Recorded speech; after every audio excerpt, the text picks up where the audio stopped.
Chennai super Kings में हुई वैभव सूर्यवंशी की वाइल्ड कार्ड एंट्री, और ये एंट्री सीधे तौर पर उस बड़े ट्रेड से जुड़ी हुई है जिसमें रविंद्र जडेजा का नाम शामिल रहा है। ऐसे में राजस्थान रॉयल्स और चेन्नई सुपर किंग्स के बीच हुई बातचीत ने पूरे टूर्नामेंट की दिशा बदलने की क्षमता दिखाई। इस ट्रेड का केंद्र बिंदु बने संजू सैमसन। राजस्थान रॉयल्स के कप्तान और भरोसेमंद बल्लेबाज संजू सैमसन को चेन्नई सुपर किंग्स में शामिल करने का फैसला अपने आप में बड़ा था। चेन्नई लंबे समय से एक ऐसे बल्लेबाज की तलाश में थी जो मिडिल ऑर्डर में स्थिरता के साथ साथ तेजी भी ला सके। संजू सैमसन इस भूमिका में पूरी तरह फिट बैठते हैं। लेकिन इस डील को खास बनाता है इसका दूसरा पक्ष। चेन्नई ने संजू को हासिल करने के लिए अपने दो बड़े खिलाड़ियों को छोड़ा, माइनस रविंद्र जडेजा और सैम करन। ये दोनों खिलाड़ी सिर्फ नाम ही नहीं बल्कि मैच जिताने की क्षमता रखने वाले ऑलराउंडर्स हैं। ऐसे में ये सवाल उठना स्वाभाविक था कि क्या चेन्नई ने इस डील में ज्यादा त्याग कर दिया। यहीं से कहानी एक नया मोड़ लेती है। जब ट्रेड लगभग पूरा हो चुका था तब दोनों टीमों के मैनेजमेंट ने बैठकर इस पूरे सौदे का विश्लेषण किया। आंकड़ों और स्क्वाड बैलेंस को देखते हुए ये महसूस किया गया कि इस डील को थोड़ा और संतुलित करने की जरूरत है। चेन्नई ने 2 खिलाड़ी दिए थे और बदले में एक ही खिलाड़ी लिया। ऐसे में ये विचार सामने आया कि राजस्थान की ओर से एक और खिलाड़ी को शामिल किया जा सकता है। इसी उद्देश्य से एक और महत्वपूर्ण बैठक आयोजित की गई। इस बैठक में सिर्फ वर्तमान स्क्वाड ही नहीं बल्कि आने वाले सीजन और भविष्य की रणनीति पर भी चर्चा हुई। ये वही जगह थी जहां से वैभव सूर्यवंशी का नाम सामने आया। वैभव सूर्यवंशी पिछले कुछ समय में घरेलू क्रिकेट और फ्रेंचाइजी सर्किट में अपनी आक्रामक बल्लेबाजी के कारण चर्चा में रहे हैं। उनकी बल्लेबाजी में वो आत्मविश्वास दिखाई देता है जो आधुनिक टी20 क्रिकेट की सबसे बड़ी मांग है। वो बिना दबाव में आए बड़े शॉट खेलने की क्षमता रखते हैं और मैच की स्थिति को तेजी से बदल सकते हैं। जब उनका नाम बैठक में आया तो चेन्नई के रणनीतिकारों ने उनके प्रदर्शन का विस्तार से विश्लेषण किया। उन्होंने पाया कि वैभव केवल एक आक्रामक बल्लेबाज ही नहीं बल्कि परिस्थितियों के अनुसार अपने खेल को ढालने की क्षमता भी रखते हैं। मिडिल ओवर्स में स्ट्राइक रोटेट करना हो या डेथ ओवर्स में बड़े शॉट लगाना, वो दोनों भूमिकाओं में फिट बैठते हैं।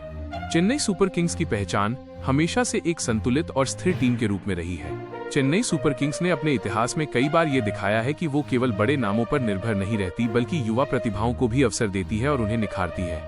यही वजह है कि वैभव जैसे खिलाड़ी को टीम में शामिल करने का विचार टीम की फिलॉसफी के अनुरूप नजर आता है। इस पूरे विश्लेषण के बाद चेन्नई की ओर से ये प्रस्ताव रखा गया कि वैभव सूर्यवंशी को वाइल्ड कार्ड एंट्री के तौर पर टीम में शामिल किया जा सकता है। ये एक ऐसा विकल्प था जो दोनों टीमों के लिए फायदेमंद साबित हो सकता था। राजस्थान को पहले ही अनुभवी खिलाड़ी मिल चुके थे और चेन्नई को एक युवा और उभरता हुआ बल्लेबाज मिल सकता था। राजस्थान रॉयल्स के नजरिए से देखें तो रविंद्र जडेजा और सैम करन जैसे खिलाड़ियों का टीम में आना एक बड़ा फायदा था। ये दोनों खिलाड़ी टीम को संतुलन, अनुभव और मैच जिताने की क्षमता प्रदान करते हैं। ऐसे में अगर वैभव को चेन्नई भेजा जाता है तो यह एक रणनीतिक समायोजन के रूप में देखा जा सकता है। इस डील का सबसे बड़ा लाभ वैभव सूर्यवंशी को हो सकता है। आईपीएल जैसे बड़े मंच पर खेलना हर युवा खिलाड़ी का सपना होता है और जब वो टीम चेन्नई सुपर किंग्स जैसी हो तो ये मौका और भी खास बन जाता है। यहाँ उन्हें अनुभवी खिलाड़ियों के साथ खेलने और सीखने का मौका मिलेगा जो उनके करियर को नई दिशा दे सकता है। अगर हम चेन्नई के प्लेइंग कॉम्बिनेशन को देखें तो वैभव सूर्यवंशी को मिडिल ऑर्डर में एक फ्लोटिंग बल्लेबाज की भूमिका दी जा सकती है। वह स्थिति के अनुसार ऊपर या नीचे आकर तेजी से रन बना सकते हैं। यह लचीलापन टीम के लिए काफी उपयोगी साबित हो सकता है। क्रिकेट विशेषज्ञों का मानना है कि आधुनिक टी20 क्रिकेट में ऐसे खिलाड़ियों की अहमियत बढ़ती जा रही है जो कम गेंदों में अधिक रन बना सकें। वैभव सूर्यवंशी इस श्रेणी में पूरी तरह फिट बैठते हैं।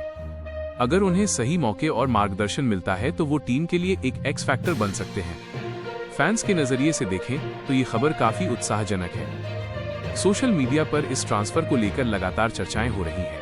कुछ फैंस इसे चेन्नई की भविष्य की योजना का हिस्सा मान रहे हैं तो कुछ इसे एक साहसिक कदम के रूप में देख रहे हैं। हालांकि ये भी ध्यान रखना जरूरी है कि अभी तक इस डील की आधिकारिक पुष्टि नहीं हुई है। जब तक कोई औपचारिक घोषणा नहीं होती तब तक इसे एक संभावित रणनीतिक कदम के रूप में ही देखा जाएगा। लेकिन जिस तरह से इस पर चर्चा हो रही है उससे ये साफ है कि ये मामला केवल अफवाह नहीं बल्कि गंभीर विचार विमर्श का परिणाम है। अगर ये डील पूरी होती है तो आईपीएल 2026 में ये एक बड़ा बदलाव साबित हो सकता है। चेन्नई की टीम में एक नया आयाम जुड़ जाएगा जबकि राजस्थान अपनी अनुभवी ताकत के साथ मैदान में उतरेगी। अंततः ये पूरा घटनाक्रम हमें ये समझाता है कि आईपीएल अब केवल एक क्रिकेट टूर्नामेंट नहीं रह गया है बल्कि ये रणनीति, प्रबंधन और दीर्घकालिक योजना का भी खेल बन चुका है। हर टीम केवल वर्तमान सीजन के बारे में नहीं सोच रही बल्कि भविष्य को ध्यान में रखकर फैसले ले रही है। वैभव सूर्यवंशी की वाइल्ड कार्ड एंट्री इसी बदलते क्रिकेट परिदृश्य का एक उदाहरण है। क्या